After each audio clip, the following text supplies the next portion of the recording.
आपलं गावच स्वच्छ नसेल तर या विकास कामाचं काय आमदार साहेबांच्या कानावर हे विषय आहे. कोणत्या लीडरचं काय रोल आहे हे सगळ्यांना माहिती आहे. दर शाळेत पूर्ण निधी पोचायला पाहिजे आणि एखादी शाळा राहिली तर आल्या तिथं दिलं पाहिजे. प्रयत्न करायला लागले.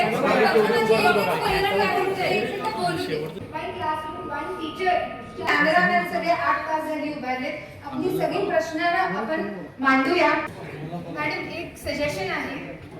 आता जर तुमच्याकडे एवढीच निधी म्हणजे एक सर्टन अमाऊंट आली असेल निधीची तर दर स्टुडंटला 80% किंवा टक्केवारी करायच्या ऐवजी दर शाळेत पूर्ण निधी पोचायला पाहिजे आणि एखादी शाळा राहिली तर आल्या तिथं दिलं पाहिजे.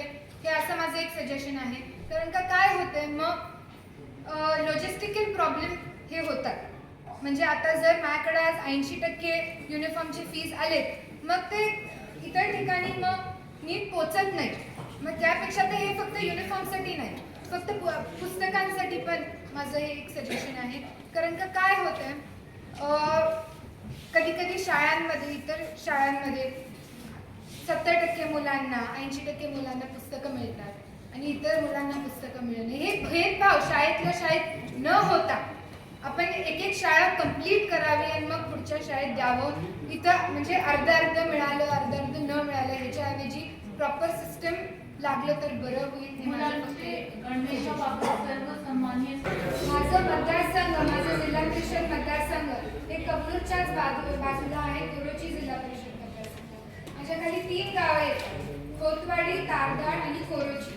आणि काय झालं आता विषय गावं एवढी मोठी झालेली आहे. तिन्ही गावं एवढी मोठी झालेली आहेत की एक गाव कुठं चालू होते दुसरे गाव कुठं संपते हे आम्हाला कळत नाही. एवढी मोठी ही गावं झालेली आहेत. एवढी मोठी आपली लोकसंख्या तिथे झालेली आहे.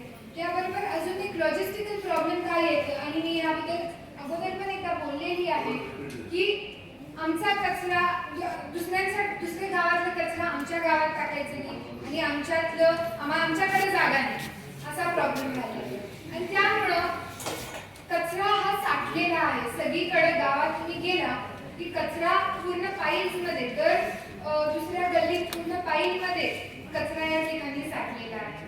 मग त्यामुळे मी पण एक माझं स्टडी सायमल्टेनियसली चालू होतं आणि त्यामध्ये पण सोल्युशन्स या ठिकाणी खूप आहेत. पण अजून एक विषय काय होतो ड्राय आणि वेट वेस्ट. ड्राय आणि वेट वेस्ट जरी आपल्याला इथं तिथे सेग्रिगेट करायचं असेल माणगावमध्ये हातकणंगलेमध्ये आपल्याकडे वेट वेस्टचं आपल्याकडं तिथं प्लांट आहे जिथं कबनूरमधनं सगळ्यात जास्त जातं कारण कधी बरोबर बाजूला येतं. आणि इतर ठिकाणी आपल्याला एकदा माझ्या मतदारसंघात ड्राय वेस्टसाठी एकदा जर जागा मिळाली ड्राय वेस्ट टाकण्यासाठी तर आपण तिचं वेट वेस्ट पण आपल्याला पाठवू आणि त्या जे प्लांट आहे त्याला आपण आपल्या गावाच्या माध्यमातून मतदारसंघाच्या माध्यमातून आपण सपोर्ट करू. पण आता प्रॉब्लेम काय आहे मेन मुद्दा आहे जी जागा आहे आणि ती जागा आपल्याला उपलब्ध करून घ्यावे असं मी खरं तर रिक्वेस्ट करते.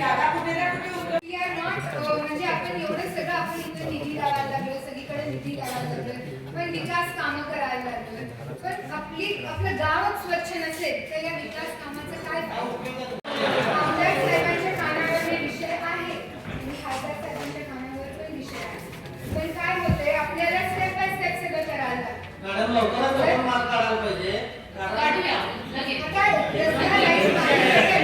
कोणत्या लीडरचं काय रोल आहे हे सगळ्यांना माहिती आहे. आज आपण जबाबदार सगळे लीडर आहोत. आपलं काम काय आहे कोणत्या लीडरचं काय काम आहे हे लोकांना कधी कधी माहीत नसतं आणि त्यामुळे आपण लिटरसी आपली वाढवायला पाहिजे की कोणत्या लीडरकडे काय काम घेऊन जावं. जिल्हा परिषद सदस्य म्हणून आपलं काम काय आहे रस्ता लाईट पाणी गटर आणि त्या व्यतिरिक्त पण पुढे जाऊन आपल्याला आपल्या गावात छोटी मोठी विकास कामं मोठी विकास कामं शाळेत ही सगळी आपली जिल्हा परिषद सदस्य म्हणून काम असते. आमदारांचं काम काय असते आपल्या महाराष्ट्राच्या तिजोरीमध्ये जाऊन आपल्यासाठी निधी आणणं हे आमदाराचं काम असतं. कोणत्या लीडरकडे जावं प्रयत्न करायला लागले प्रयत्न करायला लागले.